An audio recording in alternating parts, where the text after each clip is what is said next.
warahmatullahi wabarakatuh. Perkenalkan, nama saya Cesario Puji Sunarsono, guru mata pelajaran PKK Produk Kreatif Kewirausahaan di SMK Sehat Insan Perjuangan. Di sini saya mengikuti kegiatan GCC Batch 4 tahun 2023. Bidang lomba yang saya ikuti adalah bidang kewirausahaan. Di GCC Batch 4 ini, saya mau memperkenalkan usaha yang saya tekuni.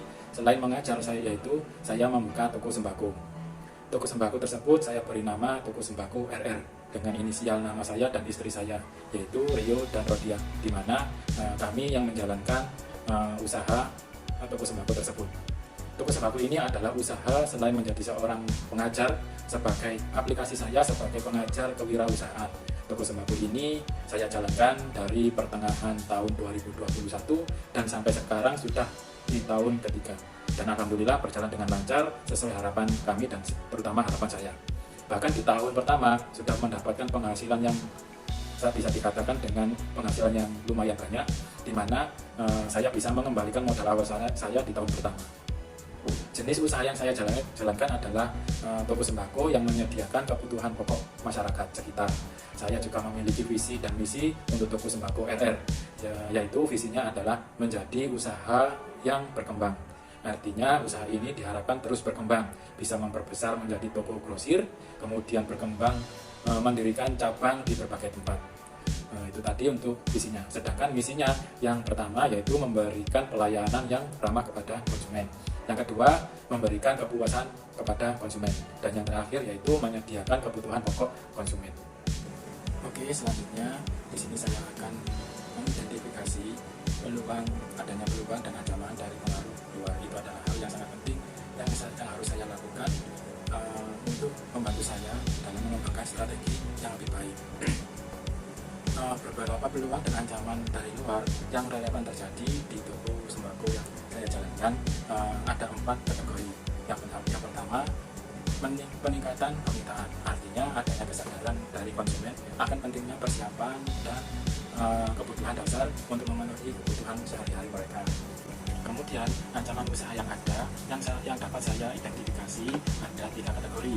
Yang pertama, kompetisi, artinya adanya persaingan dari toko sembako lainnya seperti supermarket besar atau pasar tradisional, merupakan ancaman bagi toko sembako secara keseluruhan.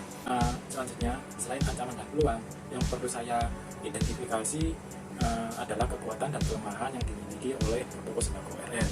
Terdapat 6 kategori kekuatan usaha yang dimiliki toko sembako RR. Yang pertama, kebutuhan dasar. Produk sembako adalah kebutuhan dasar bagi banyak orang, yang berarti adanya permintaan yang relatif stabil atau meningkat. Yang kedua, lokasi yang strategis.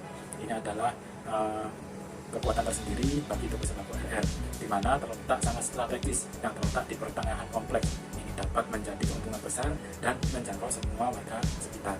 Sedangkan kelemahan usaha yang dimiliki oleh toko sembako RR ada 3 yang bisa saya identifikasi. Yang pertama, margin keuntungan rendah. Artinya produk sembako memiliki keuntungan atau margin yang biasanya rendah, yang bisa mengurangi profitabilitas atau pendapatan. Yang kedua, stok cepat. Artinya beberapa produk sembako memiliki masa simpan yang sangat singkat, yang dapat menyebabkan kerugian jika tidak terjadi atau tidak terjual dalam waktu yang singkat. Selanjutnya, yang baru saya lakukan yaitu membangun langkah-langkah strategis berdasarkan analisis SWOT yang sudah saya lakukan tadi, dari kekuatan, kelemahan, peluang, dan ancaman yang sudah saya identifikasi sebelumnya. Langkah-langkah penting tersebut untuk merencanakan strategi toko sembako ke depannya agar berjalan lebih baik dan mendapatkan keuntungan yang lebih baik lagi. Langkah-langkah strategi yang pertama yaitu dalam memanfaatkan kekuatan yang ada. Yang pertama, kebutuhan dasar.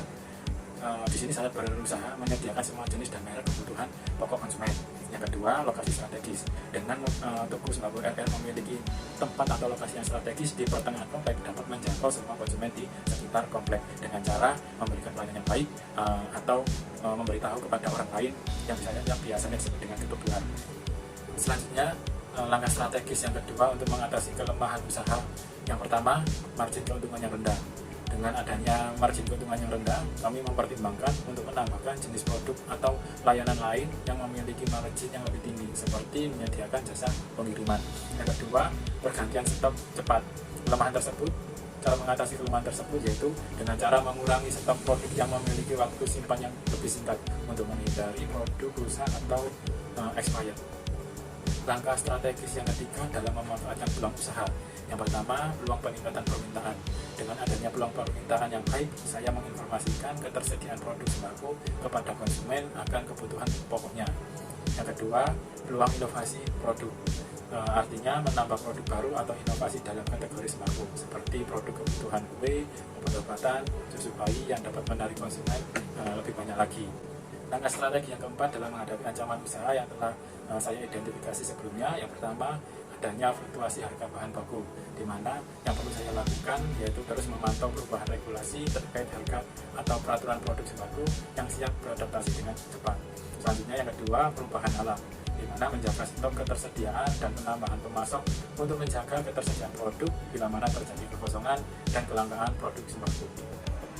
Oke, berikutnya di sini saya akan juga memaparkan target dan langkah-langkah yang harus saya lakukan sebagai pemilik toko untuk berjalannya toko lebih baik lagi dan mendapatkan harapan yang diinginkan. Yang pertama, targetnya adalah pelanggan.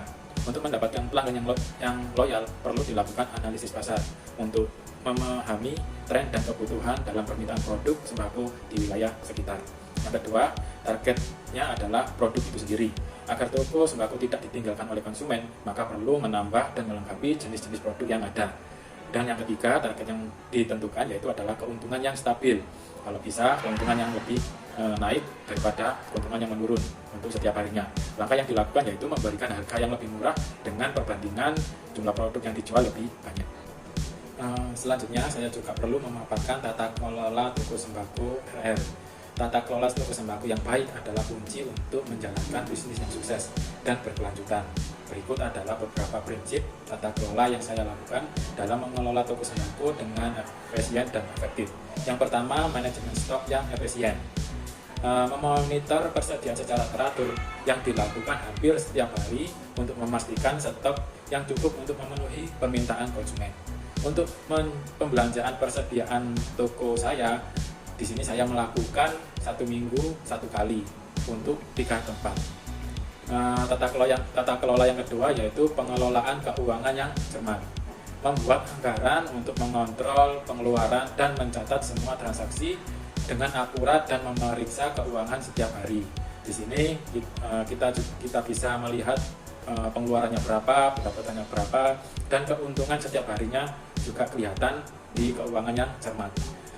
Tata kelola yang ketiga yaitu pelayanan pelanggan yang berkualitas. Selalu memberikan layanan pelanggan yang ramah, cepat, dan efisien, menanggapi permintaan konsumen yang mereka butuhkan, dan mengucapkan terima kasih setelah mereka berbelanja.